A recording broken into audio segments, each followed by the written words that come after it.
Video interaksi biologis radiasi ini adalah video part kedua.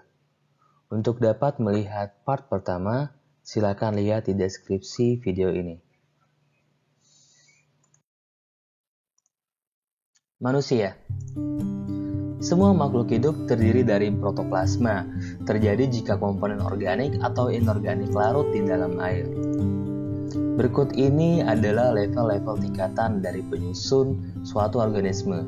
Level yang paling kecil yaitu adalah sel. Sel merupakan unit terkecil protoplasma dan mampu hidup sendiri, unit dasar dari semua organisme. Dan kemudian jaringan itu adalah kumpulan dari sel-sel. Dan kumpulan dari sel-sel itu adalah organ.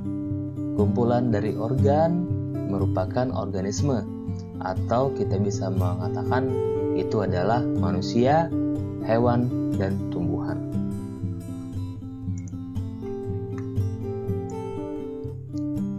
Sel. Berikut ini adalah gambar dari sel. Sel terdiri dari dua kategori. Yang pertama adalah sel somatik dan juga sel germ. Sel terdiri dari dua bentuk komponen.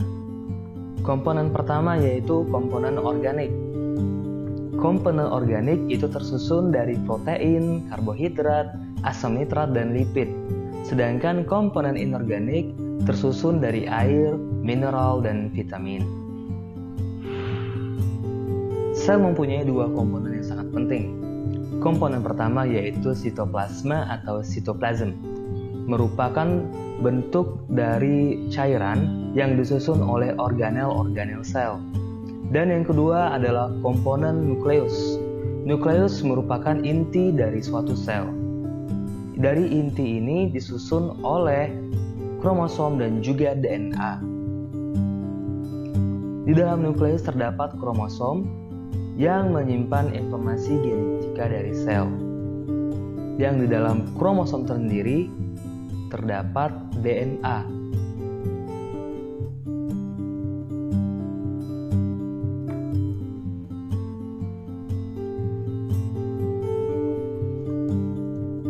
Sel.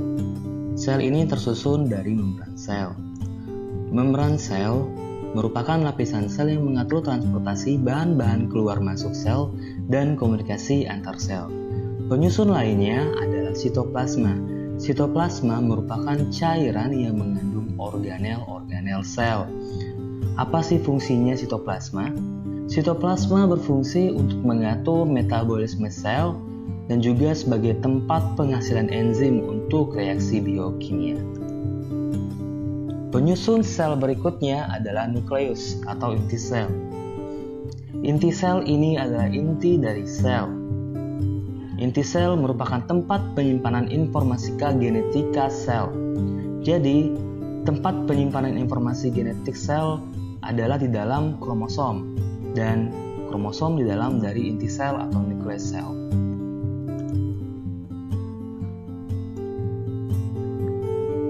Radiasi memiliki efek-efek radiasi, disebut dengan efek biologi radiasi.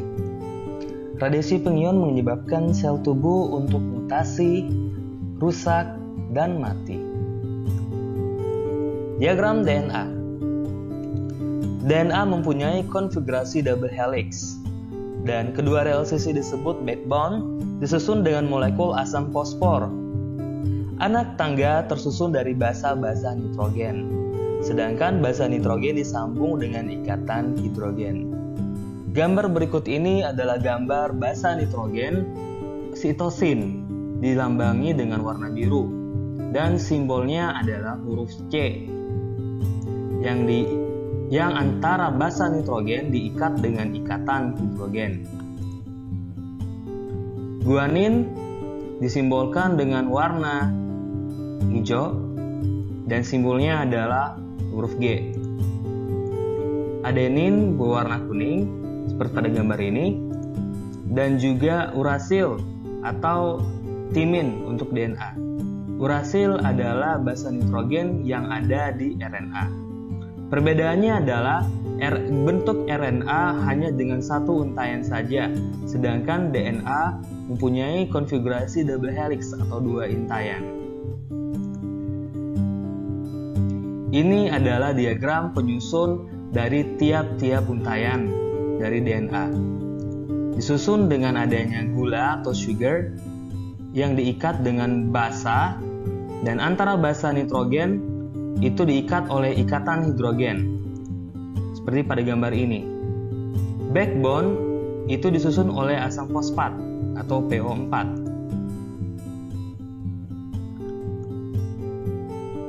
Efek radiasi dengan DNA. Adapun efek-efek radiasi dengan DNA adalah 1. Perubahan atau kehilangan basa nitrogennya. Yang kedua, patahnya ikatan hidrogen antara 2 rantai molekul DNA. Dan yang ketiga, fraktur atau patahnya backbone dari 1 rantai molekul DNA. Yang keempat, fraktur backbone pada kedua rantai molekul DNA. Dan yang kelima, fraktur yang disertai hubungan silang di dalam molekul DNA atau dari 1 molekul DNA ke molekul DNA lainnya.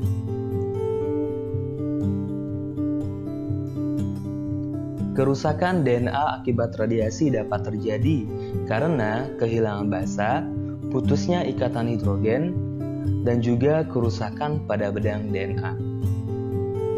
Gambar ini adalah gambar struktur DNA yang normal. Gambar ini adalah struktur DNA yang mengalami kerusakan dengan hilangnya ikatan hidrogen antar basa. Pada gambar ini, hilangnya ikatan hidrogen dan juga susunan basanya, dan juga putusnya benang DNA dari 2 sisi benang. Namun tidak terjadi pematahan secara utuh karena DNA masih bersambung.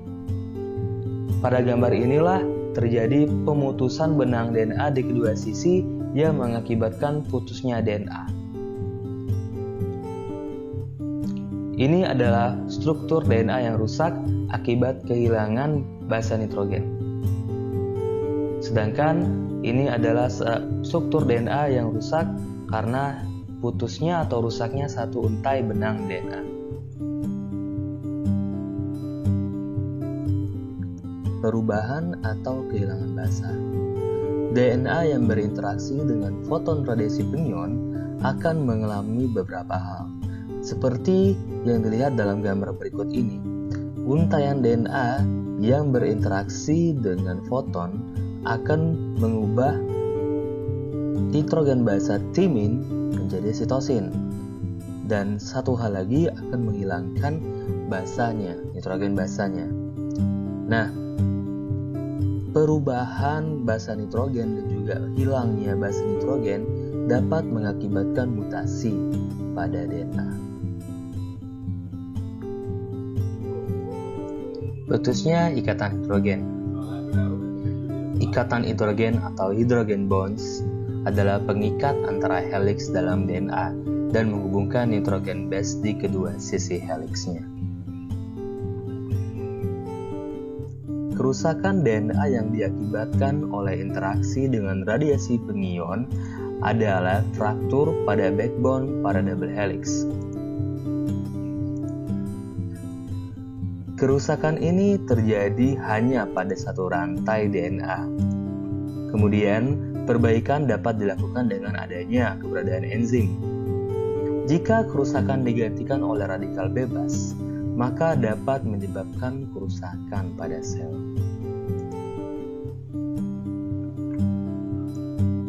Kerusakan lain DNA akibat interaksi dengan radiasi foton adalah double fracture pada backbone pada double helix DNA. Seperti gambar berikut ini.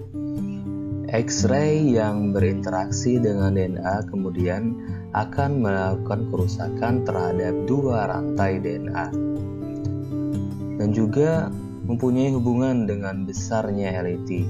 Jadi jika jumlah LET-nya lebih besar, maka lebih besarlah damage yang diterima oleh DNA. Maka semakin besar jumlah LET-nya, DNA akan mengalami double fracture. Namun jika LET-nya sangat kecil, maka kemungkinan besar DNA hanya akan mengalami fracture pada salah satu rantainya saja. Kemudian perbaikan itu lebih kecil, adanya chances untuk dapat diperbaiki.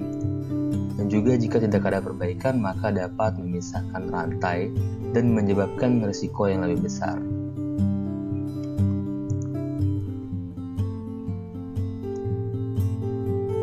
DNA repair atau perbaikan DNA akibat adanya kerusakan dari DNA. Kerusakan yang terjadi biasanya adalah kehilangan dari basa nitrogen dan juga perubahan dari basa.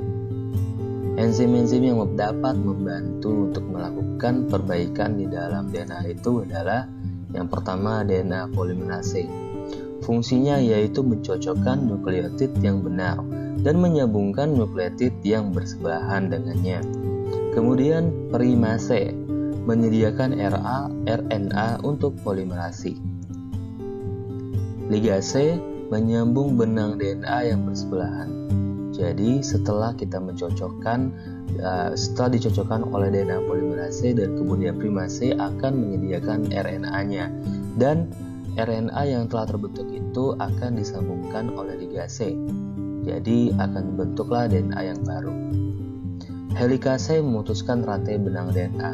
Fungsinya adalah jika ada benang rantai yang tidak cocok ataupun benang rantai yang sudah rusak, maka helikase berfungsi untuk memutuskan rantai benang DNA yang rusak ataupun yang tidak cocok tersebut. Protein pengikat benang. Fungsinya adalah mengikat benang DNA setelah diputuskan oleh helikas. Jadi, setelah diputuskannya benang yang telah dipotong oleh helikas tadi, maka benang ini berfungsi untuk menyambungkannya kembali. Girase merupakan topoisomerase yang menghilangkan torsi dalam DNA. Jadi torsi itu dalam bentuk helix dan DNA akan diluarkan lurus. Jadi fungsinya adalah supaya tidak ada torsi di dalam DNA pada saat proses perbaikan pada DNA. Kemudian telomerase. Telomerase berfungsi untuk menyelesaikan benang DNA-nya.